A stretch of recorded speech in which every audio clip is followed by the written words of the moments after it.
የመጨረሻው ድል ቤቶን እያንኳኳ ነው። ዲኤምሲ ሪል ስቴት ለትንሣኤ በዓል ያደረግነው ቅናሽ የመጨረሻው ሳምንት ዙር ላይ እንገኛለን። እርሶስ የድርሻዎትን ሳያነሱ ምን ይጠብቃሉ? በረጅም ጊዜ አከፋፈል ሂደት ጎጆን እኛ ጋር ይቀልሱ እያልን ለአከፋፈል ምቹ በሆነ ሂደት በያሻው በ9 ዙር ክፍያ አሊያም 60% የባንክ ብድር ተመቻችቶለት እስከ 20 ዓመት የሚከፍሉት በካሬ ከ78 ሺህ ብር ጀምሮ እንሆ ብለናል። ባለ 1 መኝታ በ431 ሺህ፣ ባለ 2 መኝታ በ644 ሺህ፣ ባለ 3 መኝታ በ870 ሺህ እንዲሁም ባለ 4 መኝታ በ1 ሚሊዮን ብር ቅድመ ክፍያ ብቻ እንሆ ብለናል። በኮሪደር ልማት ባሸበረቀው ውብና ዘመናዊ በሆነው የመኖሪያ መንደር ውስጥ ኑ የቤት ባለቤት ይሁኑ። ቢሮና ሳይት ለመጎብኘት ከታች ባለው ስልክ ይደውሉልን። ሰላም ጤና ይስጥልን ክቡራትና ክቡራን በመላው የምትገኙ የአዲስ ምንጭ ሚዲያ አድማጭ ተመልካቾቻችን እንዴት ውላችኋል? እንዴት አምሽታችኋል? በያላችሁበት የከበረ ሰላምታችን ይድረሳችሁ። ዕለቱ ግንቦት 14 ቀን 2017 ነው። አሁን የደረሱንን ሰበር መረጃዎች፣ የዕለቱን አበይት ዜናዎችና ሌሎች ጥንቅሮቻችንን ይዘን መተናል። በእናንተ በኩል ላይክና ሼር በማድረግ እነዚህ መረጃዎች ለብዙዎች እንዲደርሱ እንድታደርጉ በታላቅ አክብሮት እንጠይቃለን። በተለይም በትላንትናው ዕለት አንድ ሰበር መረጃ አቅርበንላችሁ ነበረ። ይህ ሰበር መረጃ ምንድነው? እሱ ዛሬ የደረሰን ደግሞ የቪዲዮ ማስረጃ ምንድነው የሚለው ሁለቱን አያይዘን ደግሞ ወደ በኋላ ላይ የምንመጣ ይሆናል። አሁን ሰበር መረጃዎቻችንን እናስቀድማለን። አብራችሁን ቆዩ።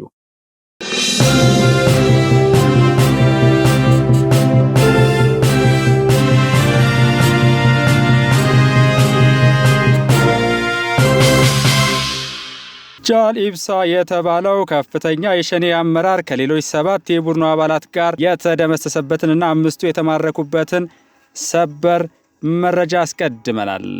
ጀግና የሀገር መከላከያ ሰራዊት ከአካባቢው ማህበረሰብ የደረሰውን አስተማማኝ መረጃ ስልተ ትንተና በማድረግ ካረጋገጠ በኋላ በቦታው በመድረስ በስፍራው ይንቀሳቀሱ ከነበሩት 12 የሸኔ አባላት በ7ቱ ላይ እርምጃ በመውሰድ ነው 5ቱን መማረኩን ለማረጋገጥ የተቻለው። የዳሎል ማዕከላዊ ዕዝ መብረቅ ክፍለ ጦር ባሩድ ሬጅመንት ይህንን የሸኔ አሸባሪ ቡድን ለመደምሰስ አመራሩ ነጥሎ ለመምታት የቡድንና የነፍስ ወከፍ መሳሪያውን ለመማረክ የሰው ኃይሉ እጅ እንዲሰጥ ለማስገደድ ባደረገው ስምሪት ነው ድሉን የተቀዳጀው ሲሉ የሬጅመንቱ አመራሮች ገልጸዋል። ሬጅመንቱ ሁኔታ ሳይበግረው ድካምና እንግልት ሳይረታው የሚያጋጥሙትን ፈተናዎች ታግሶ በማለፍ የሽብር ቡድኑን በገባበት ገብቶ የማያዳግም እርምጃ እየወሰደበት ነው ያሉት አዛዡ በአካባቢው እየታየ ያለውን ሰላም በማጽናት ለቆምንለት ዓላማ ታምነን እንዘልቃለን ብለዋል። ከፍተኛ መኮንኑ አክለውም ህዝባችን ሰላማዊ ኑሮ እንዲኖርና የዕለት ተዕለት ስራውን ተረጋግቶ እንዲፈጽም በጥፋት ኃይሎች ላይ እርምጃችን ተጠናክሮ ይቀጥላል ሲሉም አጽንኦት ሰጥተው ገልጸዋል። የኦፕሬሽኑ አስተባባሪ መቶ አለቃ ይናገር ገብሩ በበኩላቸው በቆንዳላ ወረዳ ወደ ጋው ቀቤ መተላለፊያ ልዩ ስሙ ካዜ በተባለ ረግረጋማ ቦታ ላይ ባደረግነው ጥንቃቄ የተሞላበት ደፈጣ ለልዩ ኦፕሬሽን የተመለመለ 12 የጥፋት ቡድኑ ኃይል አካባቢው ላይ ሲንቀሳቀስ ዋና ኃይሉን ከነ አመራሩ ደምሰን ቀሪውን ከነ ትጥቁ ማርከናል ሲሉ አረጋግጠዋል።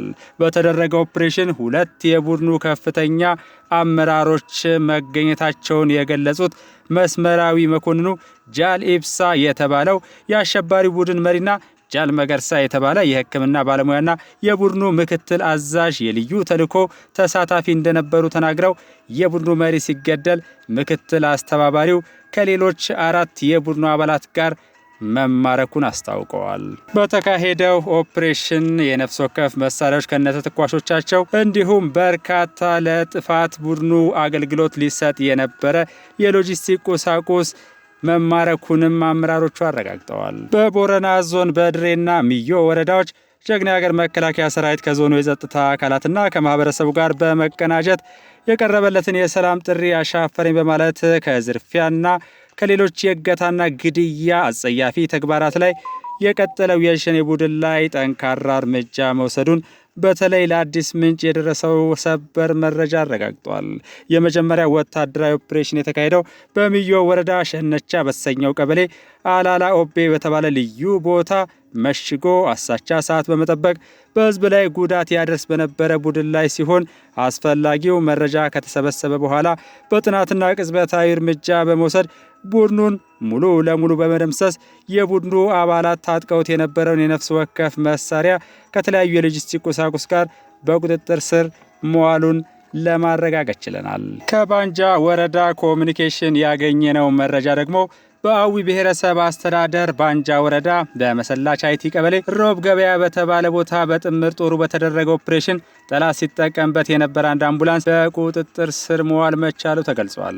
የወረዳው አመራሮችና የጸጥታ ኃይሉ በጥምረት እያደረጉት ባለው የተቀናጀ የሰላም ማስከበር ስራ በጽንፈኛው ተይዘው የነበሩ ቀበሌዎችን ነጻ በማድረግ ውጤታማ ስራዎች እየተሰሩ ይገኛሉ። ከዚህ ጋር ተያይዞም በስፍራው ይንቀሳቀስ የነበረውን ጽንፈኛ ቡድን ከመደምሰስ በተጨማሪ ጠላት ለእኩይ ተግባሩ ማስፈጸሚያ ሲጠቀምበት የነበረን አንድ አምቡላንስ በመማረክ ለመንግስት ገቢ ማድረግ መቻሉን የባንጃ ወረዳ ኮሚኒኬሽን መረጃ ያመለክታል። በደቡብ ጎንደር ዞን በፎገራ ዙሪያ ወረዳ ሲንቀሳቀሱ የነበሩ የጽንፈኛው ፋኖ አባላት የተከተሉት የጥፋት መንገድ የተሳሳተ እንደነበረ በጸጸት በመግለጽ የመንግስትን የሰላም ጥሪ ተቀብለው እጃቸውን በዛሬው ዕለት ሰጥተዋል። በወረዳውና አካባቢው ሲንቀሳቀሱ የነበሩ እነዚሁ ታጣቂ ኃይሎች የሻለቃውን መሪ ገበየሁ በለጠን ጨምሮ ለመንግስት አካላት እስከ ሙሉ ትጥቃቸው እጃቸው መስጠታቸውን ከደቡብ ጎንደር ዞን ኮሚኒኬሽን ያገኘነው መረጃ አረጋግጧል። መረጃዎቻችን ቀጥለዋል። በትላንትናው ዕለት በመርሐቤቴ ወረዳ አለም ከተማ ሲከተሉት የነበረው የጥፋት ድርጊት እጅግ አስከፊ በደል በህዝቡ ላይ ማድረሱን በመግለጽ እጃቸውን ስለሰጡት የጽንፈኛ ቡድን አባላት በትላንትናው ዘገባችን አቅርበን እንደነበር የሚታወስ ሲሆን እነዚህ ወደ ማህበረሰቡ የተመለሱ አባላት በጸጸት ቃላቸውን የሰጡበት ቪዲዮ ደርሶናል። አብረን እንከታተለው። ሻምበል ግርማ ዘነበ እባላለሁ እና በተፈጠረው ችግር የሰላም አለመረጋጋት ሁኔታ ያው ፍራቻ በማዘል ወደ በረሃ ወጥቻለሁ። ወደ በረሃ ወጥቼ 1 አመት በላይ አስቆጥሬያለሁ። በዚህ 1 አመት ውስጥ ብዙ ስራ መስራት ይቻላል። ለሀገራችን ብዙ ልማት ማልማት ይቻላል። ብዙ ስራ መስራት ሲቻል ግን ያላስፈላጊ በተሳሳተ መንገድ በረሃ ላይ ቆይተናል። ስለዚህ ይሄ ለዞናችንም ብሎም ለክልላችን ትልቅ ጉዳትና ትልቅ ኪሳራ ያመጣ ድርጊት ነው። ይሄንን ለህዝባችን ለህብረተሰባችን እስካሁን ባጠፋ ነው ኪሳራና ጉዳት ይቅርታ እንጠይቃለን። ዘሪሁን ገብሬ ወይም ቸኮስ እባላለሁ። አመት ከ4 ወር አካባቢ በረሃ ላይ ነበርኩ። የከተማዬን ብሎም የወረዳውን ሰላም አውከናል፣ ረብሸናል። አሁን ግን ሰላም ለመንግስት ጥሪ አድርጎልን በሰላም ገብተናል። ከመንግስት ጎን ሆነን ከማህበረሰባችን ከአመራሩ ጎን ሆነን ሰላም እንመልሳለን። ያበላሸነውን እናስተካክላለን። የወጣንበት የተሳሳተ ነው። እርስ በርስ ጫካ ላይ መገዳደል ነው። ለሁለት የተከፈለ ስለሆነ ቡድኑ እርስ በርስ መገዳደል ስለሆነ ወደ መንግስት መሀሪ ነው ብለን ወደ መንግስት መተናል። ሰላምን ሁሌም ለሰላም እንተጋለን፣ እንጠራለን፣ እንሰራለን። መምህር ግርማ አበበ እባላለሁኝ። የዓለም ፕሪፓራቶሪ መምህር ነኝ። አማራውን አማራ እየገደለው ለምን ይሞታል ያልኩለት ማህበረሰብ እኔው ራሴ እየገደልኩት ወይም ደግሞ እየገደለኝ ሳይ ይሄ ነገር ለካ የተሳሳተ መንገድ ኖሯል። የገባኝ የመሰለኝ አልገባኝም። ስለዚህ ይሄ ነገር ትክክለኛ እንኳን የአማራን ህዝብ ላድን እኔ ራሴ መዳን እንደማልችል ሳውቅና ስረዳ ያው መንግስት ባቀረበው የሰላም ጥሪን ተቀብዬ ያው ወደዚሁ ወደ መንግስት ተቀላቅያለሁ። የሰላም ጥሪ ተቀብያለሁ። በርግጥ በመጣሁበት ሰዓት የሆነ ስጋትና ፍራቻ ነበረኝ። ያው የሚወራው ብዙም ጥሩ ስላልነበረ ዛሬ ላይ ግን ሳየውና ስረዳው ያው ከሚወራው በስተጀርባ ነው ወይም ተቃራኒ ነው። እኔ እውነቱን ለመናገር ትናንትና በጥላት ተፈራጅን ስንፈላለግና ወይም ስንገዳደል የነበረው የመከላከያ ኃይልም ይሁን የፖሊስ የጸጥታ ኃይል የሚኒሻው ዛሬ ላይ እውነቱን ያንን ይቅር ተባብለን ወይም ደግሞ ብሎ አቅፍ ድግፍ አድርገው ሲቀበሉኝ እኔ በጣም ነው ለኔ ሌላ ስሜት ነው የፈጠረብኝ እውነቱን ለመናገር ማለት ነው። እስካሁን ያጠፋናቸውን ይቅርታ በማለት ከአሁን በኋላ ጥሩ ስራ እንሰራለን የሚል ሀሳብ ነው ያለን። ህብረተሰቡም አመራሩም አጠቃላይ የመከላከያ አመራርም ሰራዊትም በአግባቡ ተቀብሎናል። አመራሮቻችን ማንኛውንም ድጋፍ ለኛ ለማድረግ ቃል ገብተዋል። ስለዚህ ከጎናቸው ሆነን እኛም በሰላሙ ዙሪያ እንሳተፋለን፣ በልማቱ ዙሪያ እንሳተፋለን። ቀጣይ ያጠፋናቸውን ነገሮች ሁሉ ለመካስ ቆርጠን እንነሳለን፣ ቆርጠን እንሰራለን የሚል ሀሳብ ነው። ዳካ በነበርንበት ሰዓት ያው ትመታላችሁ ይመታል የሚባል ነገር ነበረ፣ ስጋት ነበረን። ግን እኛ ባሰብነው ልክ አይደለም። ደስ የሚል የኢትዮጵያ መከላከያ ሰራዊት አቅፎ ስሞን አመራሮችም እኛ ስንበድላቸው የነበሩ አመራሮች አቅፈውን ስመውን ወደ ቤታችን ነው ያስገቡን። የትም ቦታ ላይ አልሄድንም። ቀጥታ ወደ ቤተሰብ ነው የተቀላቀልነው። በጣም ደስ የሚል በዛ ልክ እኔ መከላከያ ይቀበለኛል ብዬ ያንንም ፍቅር ይሰጠኛል ብዬም አላስብኩም ነበረ። ግን ዛሬ ላይ እውነቱን ተረድቼዋለሁ። ህዝባችንን ከጭቆና ቀንበር እናላቀቀዋለን ብለን ነበር። እንደውም የባሰ ጭቆና እንደጨመርኩበት ዛሬ ተሰምቶኛል። እኔ ፍራንክሊ በግልጽነት ነው የማወራው ማለት ነው። ስለዚህ እኔ ትናንትና በሰራሁ ስህተት ትንሽ ዛሬ ተጸጽቻለሁኝ። መንግስት ያደረገውን የሰላም ጥሪ ተቀብሎ ወደ ሰላሙ ቢቀላቀል የተሻለ ነው ብዬ ነው ጥሪ የማቀርበው። ክቡራትና ክቡራን የአዲስ ምንጭ ቤተሰቦች በዚህ አጋጣሚ የሰላም አማራጭን ተቀብለው ለሚመለሱና የቀድሞ የጥፋት መንገዳቸውን የበደሉትን ህዝብ በመካስ ለማረም ለሚፈልጉ ሁሉ ያለንን ድጋፍ በዚህ አጋጣሚ እየገለጽን የአማራ ክልል የሰላምና ጸጥታ ቢሮ ኃላፊ በክልሉ ተጨባጭ የጸጥታ ሁኔታ ላይ ተጨባጭ እውነታ ከየት ወዴት እንደሆነ ያቀረቡበት ማብራሪያ ደርሶናል። አብረን እንከታተለው። ያለፈው ጊዜ በጣም የማይረሳ ጠባሳ ጥሎ ያለፈ ነው። በንብረትም ላይ በሰው ህይወትም ላይ ጉዳት አድርሷል። በጣም ከፍተኛ የሆነ የስነ ልቦና ጉዳትም አድርሷል።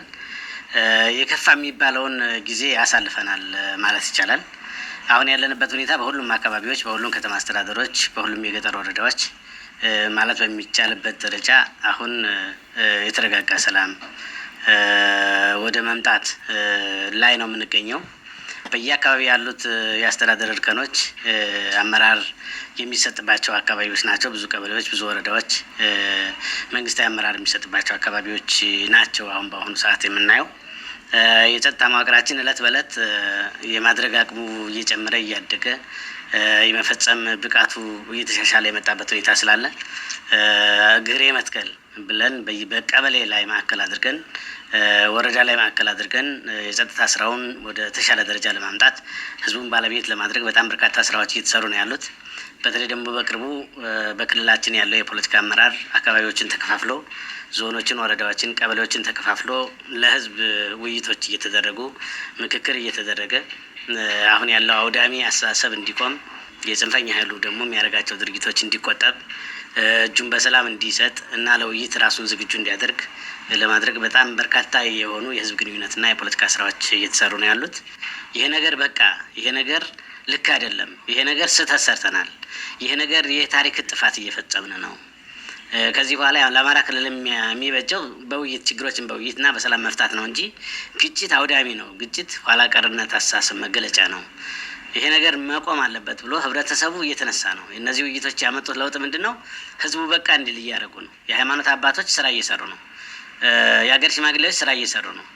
የነበረበትን ሁኔታ ተሳስቻለሁ እያለ በተሳሳተ መንገድ ሄጃለሁ እያለ የያዝኩት አቋም ልክ አይደለም እያለ የአማራ ክልልን አበሳቆያለሁ፣ የአማራ ክልልን አዋርጃለሁ፣ የአማራ ክልልን በድያለሁ፣ በስህተት ነው የገባሁት፣ ከአሁን በኋላ ግን ይሄን ላለማድረግ እያለ እጁን እየሰጠ ነው። ይሄ ውጤቱ ምንድነው? ከውይይት የመጣ ነው ማለት ነው።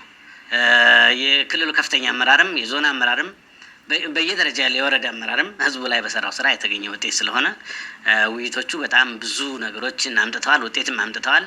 ህብረተሰቡም ፊቱን እያጠቆረ ነው፣ ፊቱን እየነሳ ነው። በደል አደረሳችሁብኝ፣ ትምህርትን አቋረጣችሁ፣ ጤና አገልግሎት በትክክል እንዳላገኝ እያደረጋችሁ ነው፣ እርዳታ በትክክል እንዳይመጣልኝ፣ የግብርና ግብአት በትክክል እንዳይመጣልኝ እንዳይመጣ እያደረጋችሁ ነው፣ እያስተጓጎላችሁ ነው። የንግድ እንቅስቃሴውን እያስተጓጎላችሁ ነው። የቱሪዝም እንቅስቃሴውን እያስተጓጎላችሁ ነው። ልክ አይደለም፣ ይሄ የስልጣኔ መገለጫ አይደለም እያለ ነው ህዝቡ። ስለዚህ ይሄ የውጤት የመጣው አሁን ባደረግናቸው ውይይቶች ነው ማለት እንችላለን። አሁን ደግሞ ከዕለቱ አበይ ዜናዎች ወደ መረጥንላችሁና ዋናው ጤና ነውና የጤና አገልግሎት ተደራሽነትና ጥራትን ለማሳደግ እየተከናወኑ ስላሉ ጉዳዮች የጉራጌ ዞን ጤና መምሪያ ያሳወቀበትን አንድ መርሃ ግብር ቀጥሎ እናቀርብላችኋለን።